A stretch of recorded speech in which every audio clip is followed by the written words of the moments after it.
ପିତା ପୁତ୍ର ଏବଂ ପବିତ୍ର ଆତ୍ମାଙ୍କ ନାମରେ ଆମେ ସମସ୍ତଙ୍କୁ ଜିସସ୍ ଗସ୍ପେଲ୍ ୟୁଟ୍ୟୁବ୍ ଚ୍ୟାନେଲକୁ ହାର୍ଦ୍ଦିକ ଅଭିନନ୍ଦନ ସହ ସ୍ୱାଗତ କରୁଛି। ଆସନ୍ତୁ ମୋର ପ୍ରିୟ ଭାଇ ଭଉଣୀମାନେ, ଆଜି ଆମେ ସାଧାରଣ କାଳର 17ତମ ରବିବାର ଆମେ ପଦାର୍ପଣ କରିଅଛୁ। ଆଜିର ପ୍ରଥମ ପଠନ ଉତ୍ପତ୍ତି 18 ଅଧ୍ୟାୟ 20ରୁ 32 ପଦ ଏବଂ କଲସ୍ୟ 2 ଅଧ୍ୟାୟ 12ରୁ 14 ପଦ ଏବଂ ଆଜିର ପବିତ୍ର ସୁସମାଚାର ଲୁକ 1 ଅଧ୍ୟାୟ 11 ପଦ ପର୍ଯ୍ୟନ୍ତ। ଆଜିର ମୁଖ୍ୟ ପ୍ରସଙ୍ଗ ପ୍ରଭୁଙ୍କର ପ୍ରାର୍ଥନା ଏକ ଆଦର୍ଶ ପ୍ରାର୍ଥନା। ଆମେ କିଭଳି ପ୍ରଭୁଙ୍କଠାରେ ପ୍ରାର୍ଥନା କରିବାକୁ ହେବ ତାହା ଆଜି ଆମେ ଆଜିର ବାକ୍ୟରେ ଶୁଣିବାକୁ ପାଇବା। ଆଜିର ପ୍ରଥମ ପଠନ ଏବଂ ସୁସମାଚାରକୁ ଯଦି ଆମେ ଧ୍ୟାନ କରିବା, ସେଠାରେ ଆମେ ଜାଣିବାକୁ ପାଉଅଛୁ ପ୍ରବକ୍ତା ମାନଙ୍କର ପ୍ରାର୍ଥନା ଏବଂ ଆମମାନଙ୍କର ବିଶ୍ୱାସର ପିତା ଆବ୍ରାହମ ପ୍ରାର୍ଥନା କରୁଅଛନ୍ତି। ଯେତେବେଳେ ପ୍ରଥମ ପଠନରେ ଆପଣମାନେ ଧ୍ୟାନ କରୁଛନ୍ତି, ଦେଖନ୍ତୁ 20 ପଦରେ ସେ କହନ୍ତି, 18 ଅଧ୍ୟାୟର 20 ପଦରେ, ସୋଦମ ଓ ଗମୋରା ବିରୁଦ୍ଧରେ ମହାଧ୍ୱନି ଉଠୁଅଛି, ସେମାନଙ୍କର ପାପ ଅତିଶୟ ଗୁରୁତର। ପ୍ରିୟ ପ୍ରଭୁଙ୍କ ଲୋକମାନେ, ସୋଦମ ଏବଂ ଗମୋରା ବିରୁଦ୍ଧରେ ସେ ଅତିଶୟ ପାପ ଗୁରୁତ୍ୱ ହେବା ଯୋଗୁଁ ସେଟାକୁ ସେମାନେ ବିନାଶ କରିବା ନିମନ୍ତେ ଯାଉଅଛନ୍ତି। ପ୍ରଭୁ ସେତେବେଳେ ଆବ୍ରାହମ ବିନତି କରି କହୁଛନ୍ତି, ପ୍ରଭୁ ସେଠାରେ ଥିବା ଧାର୍ମିକ ଏବଂ ଦୁଷ୍ଟ ଲୋକମାନଙ୍କୁ ସମସ୍ତଙ୍କୁ ସଂହାର କରିବେ।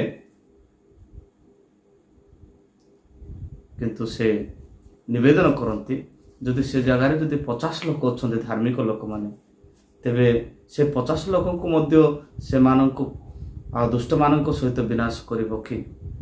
ସେ କହନ୍ତି 50 ଲୋକ ଯଦି ସେ ଦେଶରେ ଅଛନ୍ତି, ସେ ନଗରରେ ଅଛନ୍ତି, ସେମାନଙ୍କ ଯୋଗୁଁ ସେ ଦେଶ ରକ୍ଷା ପାଇବ। 45 ଅନୁରୋଧ କଲେ,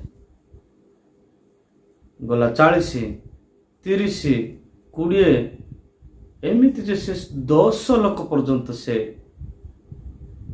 ପଚାରିଲେ। କୌଣସି ଜଣେ ମଧ୍ୟ ବ୍ୟକ୍ତି ସେଠି ଧାର୍ମିକ ବ୍ୟକ୍ତି ନଥିଲେ, ଲଟଙ୍କ ପରିବାର ଛଡ଼ା। ପ୍ରିୟ ପ୍ରଭୁଙ୍କ ଲୋକମାନେ, ପ୍ରଭୁଙ୍କଠାରେ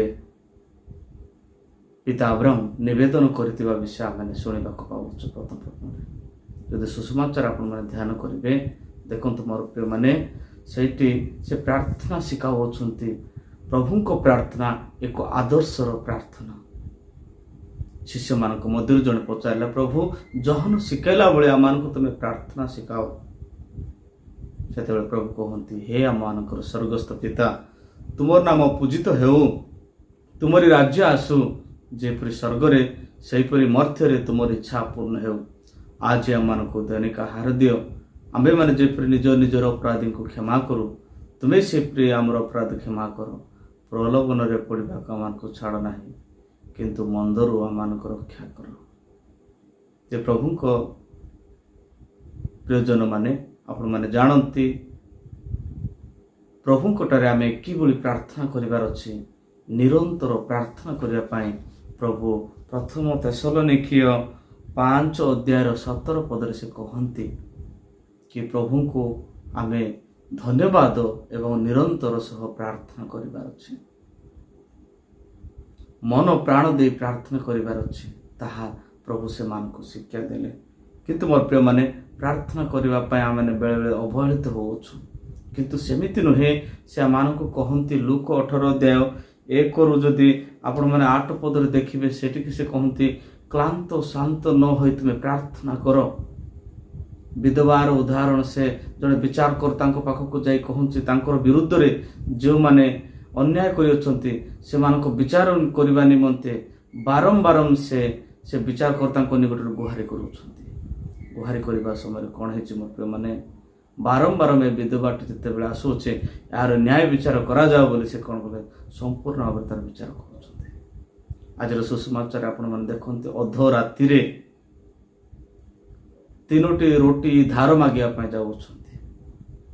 ମୋର ଜଣେ ପତିକ ବନ୍ଧୁ ଆସିଅଛନ୍ତି, ତାଙ୍କ ପାଇଁ ଦିଅ ବୋଲି ଯେତେବେଳେ ମାଗିବା ସମୟରେ ସେ କ'ଣ କହନ୍ତି, ନାଇଁ ମୁଁ ମୋର ପିଲାମାନଙ୍କ ସହିତ ଶୋଇଛି, ମୋତେ ଆଉ ମାଗ ନାହିଁ।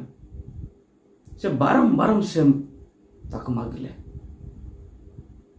ପ୍ରିୟ ପ୍ରଭୁଙ୍କ ଲୋକମାନେ, ବାରମ୍ବାର ମାଗିବା ଦ୍ୱାରା କ'ଣ ହୁଏ, ସେ ବନ୍ଧୁ ଉଠିଲା ଏବଂ ତାର ବନ୍ଧୁ ନିମନ୍ତେ ଯାହା ଯେତିକି ଆବଶ୍ୟକ ଥିଲା ତାହା ସେ ତାକୁ ଦେଇଦେଲା। କହିବା କଥା ଏହା, ଆମେ ପ୍ରଭୁଙ୍କଠାରେ ବାରମ୍ବାର ପ୍ରାର୍ଥନା କରିବାର ଅଛି। ସେଥିପାଇଁ ଆଜିର ସୁସମାଚାର ସେ କହନ୍ତି 9 ପଦରେ, ମାଗ ତୁମମାନଙ୍କୁ ଦିଆଯିବ, ଖୋଜ ସନ୍ଧାନ ପାଇବ, ଯିଏ ମାଗେ ସେ ପାଇବ। ଆଜି ଆମେ ଦୁଷ୍ଟ ହୋଇ ମଧ୍ୟ ଆମମାନଙ୍କର ପିଲାମାନଙ୍କୁ ଆମେ କ'ଣ କରୁଛୁ, ଭଲ ଭଲ ବିଷୟ ଜାଣୁଅଛୁ। କ'ଣ ଆମେ ଦୁଷ୍ଟ ହେଇକି ପିଲା ଯଦି ଆମକୁ ମାଛ ମାଗିଲେ ଆମେ ତାକୁ ସାପ ଦେଉଛୁ କି? ଅଣ୍ଡା ମାଗିଲେ ତାକୁ କ'ଣ ବିଛା ଦେଉଛୁ? ନାଇଁ, ଆମେ ଦୁଷ୍ଟ ହୋଇ ମଧ୍ୟ ଭଲ ଭଲ ବିଷୟ ଜାଣୁଅଛୁ। କିନ୍ତୁ ଆମମାନଙ୍କର ପବିତ୍ର ଆତ୍ମା ଈଶ୍ୱର ସେ କେତେ ଯେ ମହାନ, ସେ ଆମମାନଙ୍କୁ କେତେ ଯେ ପବିତ୍ର ଆତ୍ମା ମାନଙ୍କୁ ନ ଦେବେ, ଯାହା ଆଜିର 13 ପଦରେ ଆମେ ଶୁଣିବାକୁ ପାଉଛୁ। ପବିତ୍ର ଆତ୍ମା ଆମମାନଙ୍କ ଜୀବନକୁ ଯଦି ଆସିଲା, ଆମର କୌଣସି ଅଭାବ ରହିବ ନାହିଁ। ଏଣୁ ମୋର ପ୍ରିୟମାନେ, ପ୍ରଭୁଙ୍କର ପ୍ରାର୍ଥନା ଏକ ଆଦର୍ଶର ପ୍ରାର୍ଥନାକୁ ଆମେ ସବୁବେଳେ ସବୁ ସମୟରେ ଆମେ ପ୍ରାର୍ଥନା କରିବା। ନିଶ୍ଚିତ ପ୍ରଭୁ ଆମମାନଙ୍କୁ ଆଶୀର୍ବାଦ କରିବେ।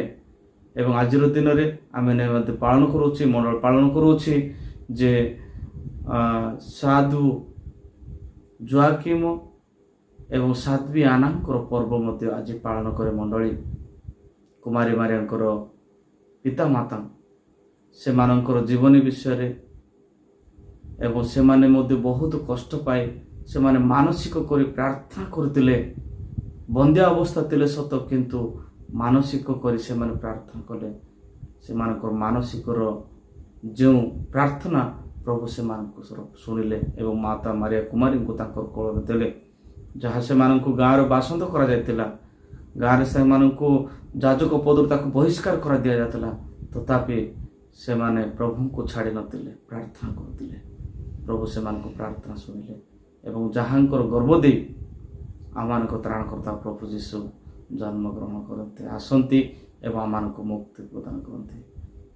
ପ୍ରଭୁ ଆଜିର ସମସ୍ତ ବାକ୍ୟ ୟୁଟ୍ୟୁବ୍ ମାଧ୍ୟମରେ ଶୁଣୁଥିବା ପ୍ରତ୍ୟେକଙ୍କୁ ଆଶୀର୍ବାଦ ପ୍ରଦାନ କରନ୍ତୁ।